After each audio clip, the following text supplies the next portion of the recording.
বৃন্দাবনের আকাশে সেদিন সন্ধ্যার লালিমা নেমেছিল ধীরে ধীরে। যমুনার জলে সূর্যের শেষ আলো ঝিকমিক করছিল সোনার রেখার মতো। কদমতলার ছায়ায় বসেছিলেন শ্রীকৃষ্ণ, হাতে তার মুরলি। চারদিকে ফুলের গন্ধ, বাতাসে প্রেমের মধুর সুর। রাধা ধীরে ধীরে এগিয়ে এলেন নূপুরের ক্ষীণ শব্দে। তার চোখে ছিল লাজ, ঠোঁটে ছিল নীরব হাসি। কৃষ্ণ তাকিয়ে রইলেন, যেন যুগ যুগ ধরে এই মুহূর্তের অপেক্ষা।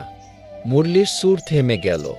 কৃষ্ণ মৃদু হেসে বললেন, রাধে, তুমি এলে বলে আজ বৃন্দাবন পূর্ণ হল গু। রাধা মাথা নিচু করে বললেন, শ্যাম, তোমার ডাক না পেলে কি আমি আসতে পারি? বাতাস হঠাৎ থমকে গেল। গাছের পাতারা যেন শুনতে লাগল তাদের কথা। যমুনার ঢেউ ধীরে ধীরে তীরে এসে থামল। কৃষ্ণ রাধার হাতটি আলতো করে ধরলেন। বললেন, তোমার হাতের স্পর্শে আমার বাঁশিও সুর খুঁজে পায় গি।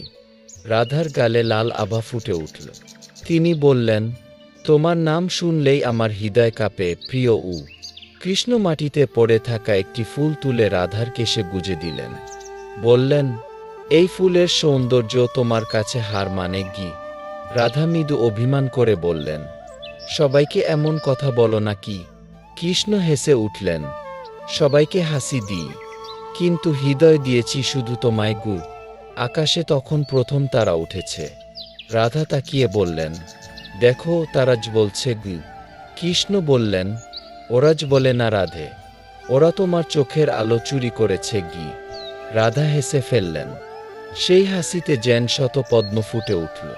দূরে গোপীরা কৃষ্ণের খোঁজ করছিল, কিন্তু কৃষ্ণের মন আজ কোথাও নেই, শুধু রাধার চোখের গভীরে হারিয়ে গেছে। রাধা ধীরে বললেন, শ্যাম, যদি একদিন তুমি দূরে চলে যাও। কৃষ্ণ কিছুক্ষণ নীরব রইলেন, তারপর বললেন, দূরত্ব কি প্রেমকে আলাদা করতে পারে? আমি যদি যাইও, তোমার নিঃশ্বাসে থাকব, তোমার স্বপ্নে থাকব, তোমার হৃদয়ের প্রতিটি ধ্বনিতে থাকব। রাধার চোখ ভিজে উঠল। তিনি বললেন, তবে আমায় ভুলে যেও না গি। কৃষ্ণ তার অশ্রু মুছে দিলেন।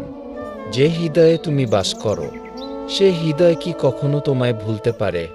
যমুনার বাতাস আরও মধুর হয়ে উঠল। কৃষ্ণ আবার বাঁশি তুললেন ঠোঁটে। সুর বয়ে গেল বন থেকে বনে, ফুল থেকে ফুলে। রাধা কৃষ্ণের কাঁধে মাথা রাখলেন। সন্ধ্যা নেমে এল নরম আধারে। দুজনের নীরবতাও তখন প্রেমের ভাষা। কৃষ্ণ বললেন, রাধে, পৃথিবী যদি একদিন থেমেও যায়, আমাদের প্রেম থামবে না গি। রাধা উত্তর দিলেন, প্রেম যদি সত্য হয়, তবে সে জন্মে জন্মে ফিরে আসে গি। চাঁদ উঠল ধীরে ধীরে, তার আলো এসে পড়ল তাদের মুখে। মনে হলো স্বর্গ নেমে এসেছে বৃন্দাবনে। কৃষ্ণ রাধার কপালে আলতো স্পর্শ করলেন। রাধা চোখ বুজে সেই স্পর্শে হারিয়ে গেলেন। রাত গভীর হল, তারারা সাক্ষী রইল। যমুনা গুনগুন করে গান গাইল, আর বৃন্দাবনের প্রতিটি ফুল জানল, প্রেম মানে শুধু কাছে থাকা নয়, প্রেম মানে হৃদয়ে চিরকাল বেঁচে থাকা। সেদিন থেকে আজও যখন বাতাসে বাঁশির সুর ভেসে আসে, মানুষ বলে, কৃষ্ণ এখনও রাধাকে ডাকছেন। আর যখন কোনো হৃদয় নিঃশব্দে কেঁদে ওঠে, মানুষ বলে, রাধা এখনও কৃষ্ণকে ভালোবাসেন। এইভাবেই যুগে যুগে, সময়ের সীমানা পেরিয়ে, শ্রীকৃষ্ণ ও রাধার প্রেম অমর হয়ে আছে পৃথিবীর প্রতিটি প্রেমের গল্পে। আমার এই গল্পটি যদি তোমাদের ভালো লেগে থাকে, তাহলে একটি লাইক করো, একটি সুন্দর কমেন্ট কর, আর এইরকম সুন্দর সুন্দর গল্প শুনতে আমার চ্যানেলটি সাবস্ক্রাইব করে পাশে থেকো। সকল বন্ধুকে জানাই অসংখ্য অসংখ্য ধন্যবাদ। দেখা হচ্ছে আরও নতুন গল্পের ভিডিও নিয়ে।